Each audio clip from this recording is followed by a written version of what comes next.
کون ہے جس نے زمین کو ہلنے سے روک رکھا ہے؟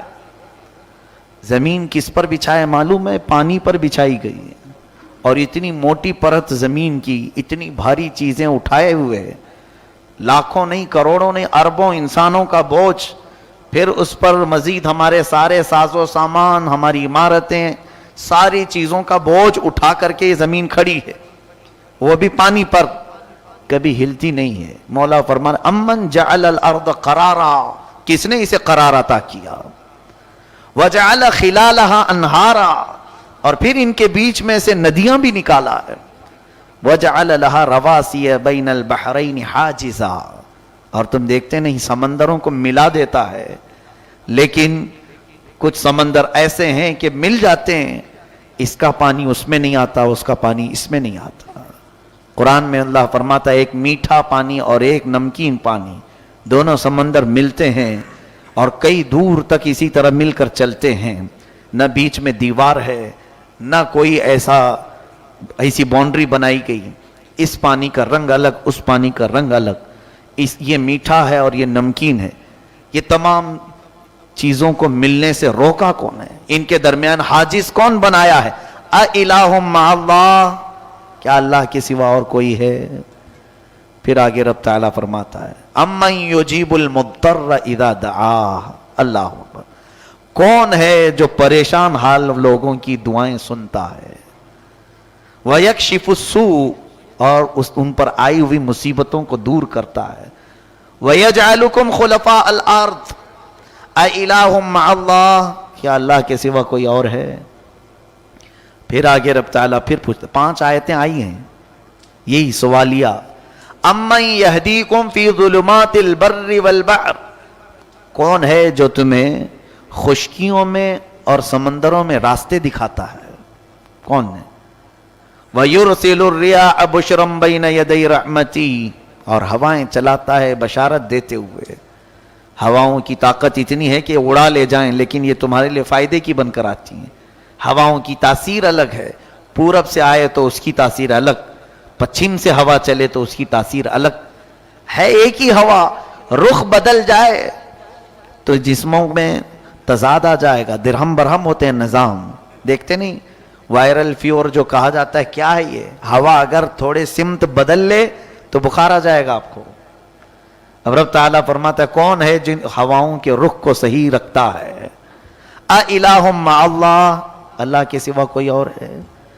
امن یبدأ الخلق ثم یعیدہ، اب آخری بات ہے، کون ہے جس نے جو شروع سے پیدا کرتا ہے اور پھر انہیں واپس لے جاتا ہے، پھر انہیں موت دیتا ہے؟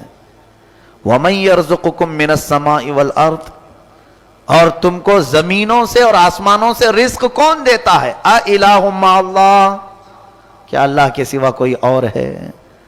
اللہ تبارک و تعالیٰ نے یہ جو آیتیں بیان فرمائی، یقیناً ایک سچا مومن صالح جس کو قرآن سمجھ میں آئے وہ گر جائے گا سجدے میں اور کہے گا نہیں مولا تیرے سوا کوئی نہیں ہے، یہ تمام قدرتوں کے شاہکار سوائے تیری ذات کے کسی اور سے ممکن ہو ہی نہیں سکتے۔ تو رب ہے، تو ہمارا پالنہار حقیقی ہے، تیرے ہی بس میں ہے یہ تمام چیزوں کا سنبھالنا اور چلانا۔ اللہ اپنے ذات پر ہم سب کو ایمان کامل نصیب فرمایا۔ موسیٰ علیہ السلام کا تفصیلی واقعہ ذکر ہوا ہے سورہ قصص میں۔ قصص کا مطلب ہوتا ہے قصے، اور قصوں میں ایک قصہ تو اللہ نے فرمایا یوسف علیہ السلام کا، نحن نقص علیک احسن القصص، سب سے اچھا قصہ ہم سناتے ہیں۔ اب دوسرا ایک قصہ آیا ہے جس کا نام ہی، سورہ کا نام ہی قصہ رکھا گیا ہے پورا، موسیٰ علیہ السلام کی پیدائش سے لے کر فرعون کے ساتھ آپ کا مقابلہ، آپ کی پرورش، آپ کی تبلیغ، ساری چیزیں اس سورے میں تقریباً آ گئی ہیں۔ بہت تفصیل سے آپ کا واقعہ بیان کیا گیا ہے، لیکن میں انشاءاللہ اس تفسیر کو کل تک کے لیے ملتوی کرتا ہوں۔ کل کے پارے میں شامل کر کے ہم موسیٰ علیہ السلام کا قصہ بھی پورا سماعت کریں گے، اللہ نے اگر زندگی باقی رکھی انشاءاللہ۔ آج ہم اصحاب بدر رضوان اللہ علیہ مجمعین کے دربار میں چلتے ہیں۔ یہ وہ صحابہ ہیں جن کے لیے اللہ تعالیٰ نے آیتیں نازل فرمائی ہیں قرآن میں، وَلَقَدْ نَصَرَكُمُ اللَّهُ بِبَدْرٍ وَأَنْتُمْ أَذِلَّةٌ، اللہ نے تمہاری بدر میں مدد کی ہے جبکہ آپ بہت کم تھے تعداد میں۔ اذ تقول للمؤمنین ألن يكفيكم أن يمدكم ربكم بثلاثة آلاف من الملائکة منزلین، اے حبیب آپ جب لوگوں سے کہہ رہے تھے مومنین سے اللہ تعالیٰ ان قریب تمہاری مدد کے لیے 3000 فرشتے اتارنے والا ہے، بلا ان تصبروا وتتقوا، نہیں تھوڑی دیر اور صبر کرو، اللہ کی بارگاہ میں یقین رکھو، وہ تمہاری مدد کے لیے 5000 فرشتوں کو اتارنے والا ہے۔ اللہ عز و جل نے اس جنگ میں، اس بدر کے میدان میں صحابہ کی مدد فرمائی اور ان کے کاموں کو اپنا کام فرمایا، جیسے 9ویں پارے میں ہم نے تفسیر میں عرض بھی کیا تھا، اللہ فرماتے فَلَمْ تَقْتُلُوهُمْ وَلَكِنَّ اللَّهَ قَتَلَهُمْ، اے صحابہ تم نے انہیں نہیں مارا کافروں کو، ہاتھ تمہارا تھا، کام اللہ کا تھا۔ وَمَا رَمَيْتَ إِذْ رَمَيْتَ، اور جب تیر چلا رہے تھے آپ نے نہیں، رب نے چلایا ہے۔ اللہ نے ان کے کاموں کو اپنا کام فرمایا، اس سے بڑی اور کیا فضیلت ہو سکتی ہے۔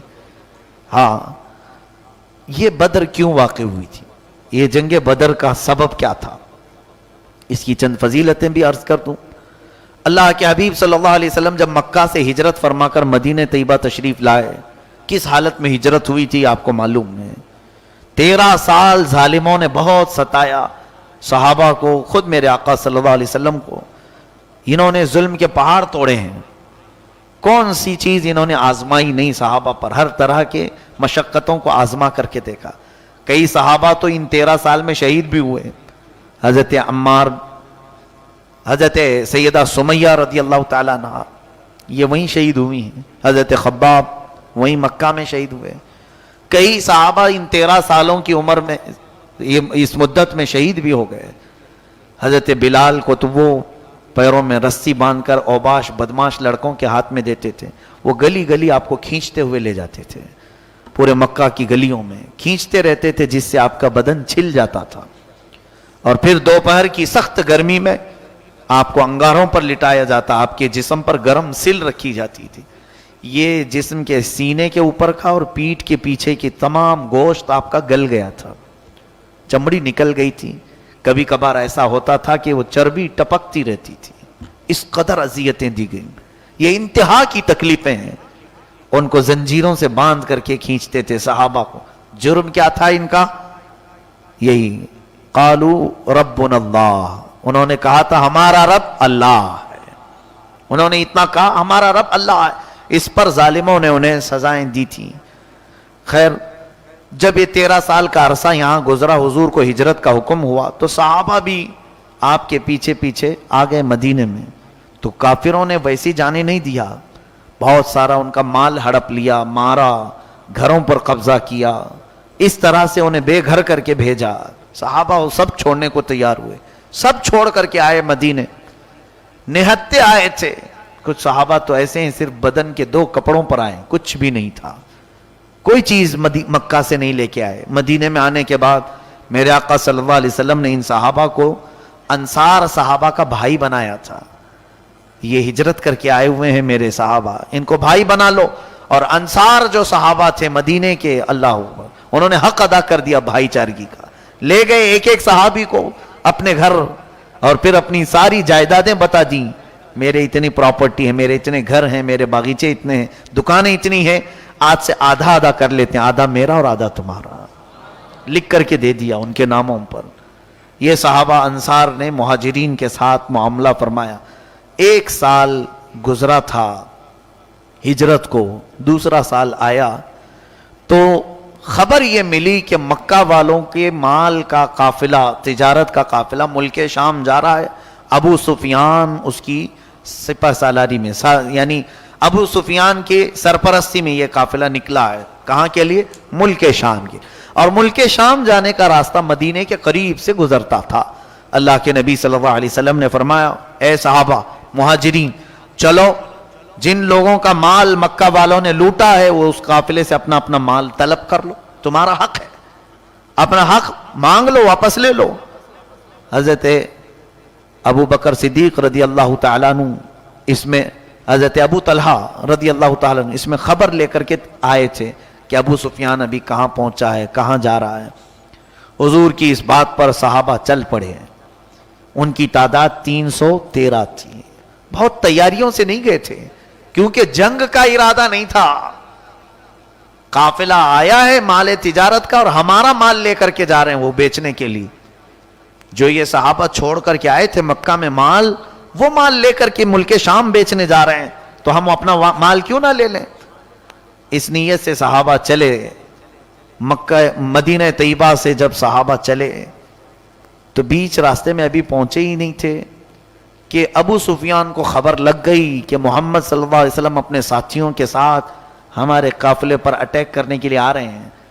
تو اس نے راستہ بدل لیا، بدل کر کے ملک شام پہنچ گیا۔ ملک شام میں مال تجارت بیچا اور خوب نفع کمایا۔ نفع کمانے کے بعد واپسی جب ہو رہی تھی پھر حضور کو خبر دی گئی کہ وہ قافلہ بہت نفع لے کر کے واپس جا رہا ہے۔ اب یہ دوسری مرتبہ اللہ کے نبی صلی اللہ علیہ وسلم نے فرمایا چلو اب کی بار چلتے ہیں۔ اب یہ رمضان کا مہینہ تھا۔ اب وہ قافلہ جب بیچ میں پہنچا پھر ابو سفیان کو خبر ہوئی کہ محمد صلی اللہ علیہ وسلم اپنے ساتھیوں سمیت گھات لگا کر بیٹھے ہیں اور یہ قافلہ مال تجارت بیچ کر جو نفع لا رہا ہے یہ سب وہ لوگ لے لیں گے۔ تو اس نے مکہ والوں کو خبر کر دی کہ اے مکہ والوں، تمہارا مال لٹ جائے گا، محمد کے ہاتھوں سارا قافلہ لٹ جائے گا، لہذا تم سب کے سب تیاری کر کے آ جاؤ، اپنا تجارتی قافلہ بچا لے جاؤ۔ ابو سفیان کا قاصد جب مکہ پہنچا تو ابو جہل وہاں موجود تھا۔ اس نے سارے قبیلوں خاندانوں کو جمع کیا، کہا کہ دیکھو محمد کی جرأت، اپنے ساتھیوں کو لے کر کے بیچ راستے میں ہمارے مال تجارت کے قافلے کو روک لیا ہے اور وہ مال پورا ہمارا ختم کر دے گا۔ فلاں فلاں فلاں باتیں کر کے اس میں کئی لوگ تھے ورغلائے اشتعال لوگوں کے اندر، تو سب جمع ہوئے جن کا مال لگا ہوا تھا، اس میں انویسٹ جنہوں نے بھی کیا تھا وہ تقریباً 1000 سے زیادہ لوگ ہو گئے۔ ان سب کو لے کر کے ابو جہل اپنی سرپرستی میں مکہ سے نکلا۔ ابھی وہ مکہ سے تھوڑی دور باہر آیا ہی تھا کہ ابو سفیان اپنا تجارتی قافلہ بچا کر کے مکہ پہنچ گیا۔ حضور صلی اللہ علیہ وسلم اور صحابہ کے ہاتھوں وہ نہیں لگا، وہ الگ راستے سے مکہ کے قریب پہنچ گیا۔ جب تجارت کا قافلہ پورا صحیح سلامت آ گیا تو مکہ والوں نے بڑی خوشیاں منائی، بچ گیا ہمارا قافلہ، پورے نفع سمیت آیا ہے۔ تو ابو سفیان نے کہا میں فلاں فلاں راستے سے بچا کر کے لے آیا ہوں۔ اب مکہ والوں نے کہا چلو اب واپس چلتے ہیں، محمد کے ہاتھوں سے تو بچ گئے، اب کیا ضرورت ہے لڑنے کی یا جنگ کی؟ ابو جہل نے کہا نہیں، ہم نکلیں واپس نہیں آئیں گے، واپس مکہ نہیں جائیں گے۔ جا کر کے انہیں مزہ چکھاتے ہیں کہ انہوں نے راستہ روکا کیسے ہمارا، اور آئندہ بھی وہ ایسے کرتے رہیں گے، اس لیے چلو۔ کچھ سنجیدہ لوگوں نے وہاں سے واپسی کا ارادہ کیا اور کچھ جو بھڑکاؤ بھاشن میں آ کر کے ایموشنل بلیک میلنگ جو ہوتی ہے ابو جہل بہت کرتا تھا، اور اس کے ہاں اس کی زبان چرب زبان تھی۔ ابو جہل جو ہے باتوں کا ایسا لچھے دار باتوں کا ماہر تھا کہ لوگ اس کی باتوں میں آ جاتے تھے۔ بہت سارے ایسے ہی لیڈر جو ہے پورے ملک کو تباہ کرتے ہیں، جیسے ابو جہل اپنے پورے لوگوں کو زبردستی ورغلایا تھا، بات کچھ نہیں تھی، مال تجارت کا قافلہ نفع سمیت واپس لوٹ آیا ہے، لیکن اس نے بھڑکایا، کہا نہیں ہم انہیں مزہ چکھائیں گے، ہم انہیں دکھائیں گے۔ اسی ابو جہل کے نقش قدم پر یہاں پر بھی کفار و مشرکین چل رہے ہیں۔ ہمارے یہاں بھی بہت سارے لیڈر ابو جہل بنتے ہیں جو اپنی قوم کو ورغلاتے ہیں مسلمانوں کے خلاف، اسلام کے خلاف، کہ اٹھو، جبکہ ان سے کسی کو خطرہ نہیں ہے، لیکن وہ زبردستی ان کے دماغوں میں یہ ڈالتے ہیں، یہ آتنکواد ہوتے ہیں، یہ دہشت گرد ہوتے ہیں، انہیں مزہ چکھاؤ، چھوڑو گے تو یہ تم پر غالب آ جائیں گے۔ یہ ابو جہل کی فطرت تھی، جو اندرونی ڈر ہے وہ نکل آتا ہے، جبکہ الحمدللہ مسلمان ناحق کسی کو نقصان نہیں پہنچاتا۔ جو اسلام پر عمل کرتا ہے، ہمارے ہاں تو بغیر کسی وجہ کے جانوروں کو مارنے کی بھی ممانعت آئی ہے، بلکہ حدیث پاک میں